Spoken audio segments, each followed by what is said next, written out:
Hello, folks. Welcome to OTD, also known as On the Deck, where you can get all the sports you need in 10 minutes. My name is Adam Morduna. This is my mom, Gina. She is a journalist. She's the enthusiast. I'm enthusiastic for 100 different reasons, but we're back and we got a schedule. They've been moving you all over the place at your new TV station. Yes, so now we're set. We're going to be coming on Wednesdays, which is a perfect day to do the weekend sports update, which is what we're doing right now. So I'm ready to go. Lots to talk about. Lots to talk about. We have a lot of topics that we need to address today. We do have a set schedule finally, so we are going to continue to keep bringing you the show as we have promised. We won't be doing it on Saturdays as we initially thought, but we do have some things that we want to bring up now that we have our set schedule, and so let's get right to it. Let's do it. Weekend sports news update. We've got some MLB news that we need to bring up. Thank goodness. Lots of NDA drama, NBA drama, but National Drama Association. Exactly. And then we do have some other stuff that we'll talk about here at the end. A little bit of NFL. So something going on. Yeah, exactly. So let's get to the MLB. Yes. Something that we've been on for a long time about the Cleveland Indians logo. Now, the word Indian, the name Indian is not racist. Racist. It's not. It's basically offensive necessarily. It's a misnomer, and it's more appropriate. Honestly, Native American is more appropriate. But absolutely. But Indian has become a colloquialism that is accepted. And exactly, and it's not offending anyone or anything like that. It's accepted colloquialism. Correct. But there are caricatures and there are ways that you can depict someone or a nation or a culture or whatever the case may be that can be offensive. And the Cleveland Indians have had a very terrible team mascot and logo for the longest time.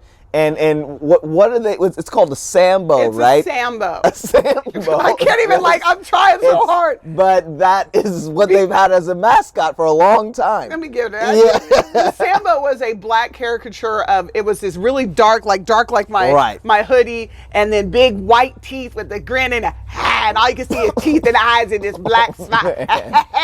Sambo. Sometimes they have a little hat on. Yeah. That's the Sambo character. And this chief, they called him Chief Wahoo. Yeah. That the Cleveland Indians was a Native American Sambo. Yep. Bright red face. You see, like black people aren't this dark. With some Africans are, but you know what I mean in general. Yeah. But I mean a bright red, like crayon colored red. Right.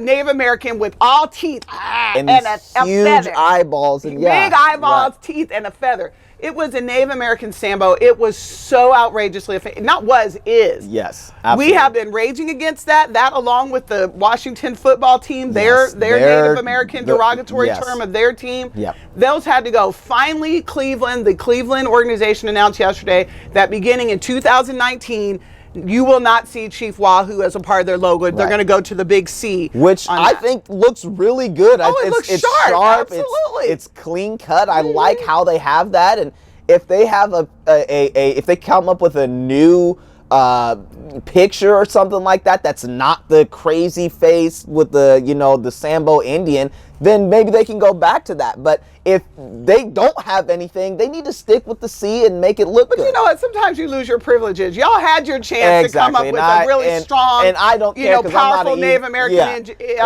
image. Yeah. You'd have lost that right. Just go with the C and call it good. I don't like Cleveland anyway, so I don't care what they do as long as they change that logo, which they finally are going to. Yes. That's huge. The only hook I have to that is if you understand that it's so offensive, it's time to change it. It's just now 2018. Yep. Why you have time to change it before the 2018 season. So now we got to go through all of 2018. Yeah. But what I think is, if you saw last year, they started slowly moving away from it. You know, they had certain uniforms that didn't have it. And so I think you'll see less of it this year and then none of it at all in 2019. Right. So whatever. Well, thank goodness that Cleveland is doing something right in that respect. Well, let's talk about the NBA here as the whole year. I can't even say it without laughing. No, drama. You've had drama the whole time. From beginning to end. Yes. We didn't even get the season ends in June, and by July, the whole summer we talked about the National Drama Association. Absolutely. We talked about the NBA every day. Yeah. We did. Literally every day. So continuing on with that, we've got some trades that have taken place. One major trade, actually. Big shocker. Out of Los Angeles, the Clippers traded Blake Griffin to the Detroit Pistons, which really has just blown everybody's mind. Who saw that coming? No one did. They just give the man a 5-year, some $100-something million ridiculous contract?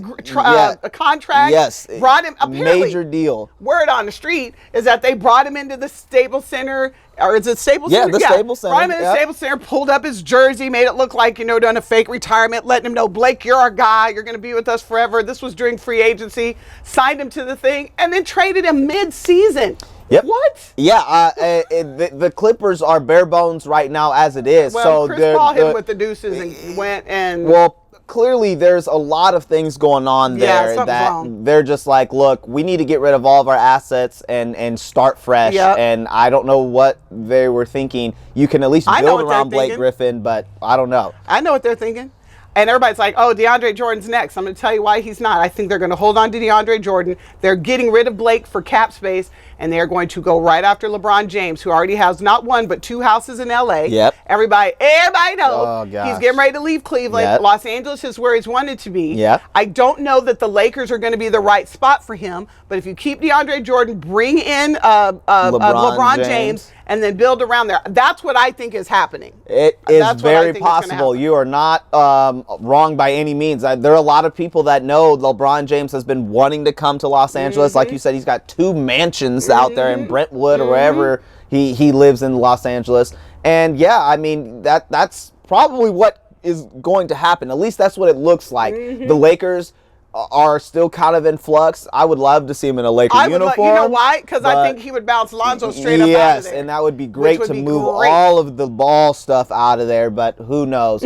So anyway, yeah, that's very possible. So we'll see what happens there. But now if you see them dump DeAndre Jordan, then I don't know what's happening. Doc Rivers, they're just in free fall. What's going on there? Yeah. I don't know. Well, other news within the NBA as well.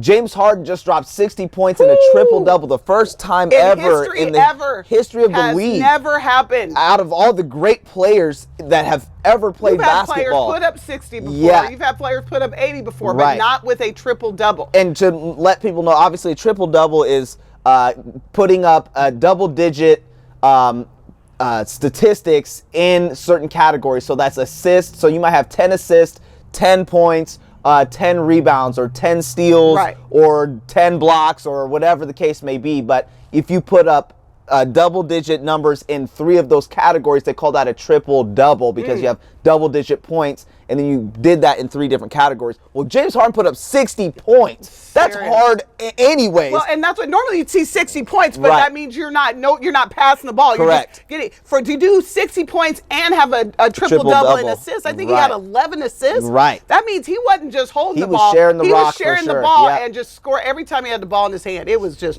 shomp, shomp. Now, granted, it was against the Orlando Magic, who is basically a JV team in the league right now. But that's so mean. Hey, it's still a very good accomplishment, and so congrats to him on that. Yeah, good job, Jay. Also, there are some major injuries that took place over the last couple days. The injury bug has happened this week. So Boogie Cousins, DeMarcus Cousins, big-time center for the New Orleans Pelicans, ruptured his Achilles tendon. That's not easy to come back from, so hopefully he has a speedy recovery. John Wall is that man is a true two from the Wizards. Right. Woo. Amazing elite point guard for the Wizards. He's getting some work done on his knees. They say he could be out for 2 months. And then Kevin Love for the Cavs, broken hand during the game for 6 to 8 weeks as well during the game. So we'll kind of keep an eye on how all of those injuries will play out. As you know, this still is a long NBA season. We'll see what happens, but that's just crazy. Like, it all happened like back to back to back. Here's the one thing I will say: the NBA, if you like drama, it's very entertaining. You're never going to get bored. Right. That's why football, you only get a limited amount of it, so you suck it all up. Yeah. With basketball, they give you so much of it. There has to be drama to keep you interested. Because think about this. Nobody's interested in baseball. There's 1,000 games, and you're like, oh, other than if your team's playing. Exactly. But with the National Drama Association, you can just turn on any game. Oh, here's some drama. Yeah, right. Oh, here's some drama. Yep. Oh, here's some more drama. It's the Cavaliers. Yeah, exactly. And you can always count on LeVar Ball to say something crazy as well. So, but we're not even going to get into that. But we're just taking the oxygen out of that. Exactly. Out of that fire. Completely. Just put a wet blanket on it. Him and President Trump just not even bringing it up. Exactly. Well, we want to say we appreciate your time. Thanks for tuning in. That's our weekend sports news update. We are back. We'll see you again on Wednesday. And we're going to bring you an exclusive on the Super Bowl. The Super Bowl is coming up. So thanks again, folks.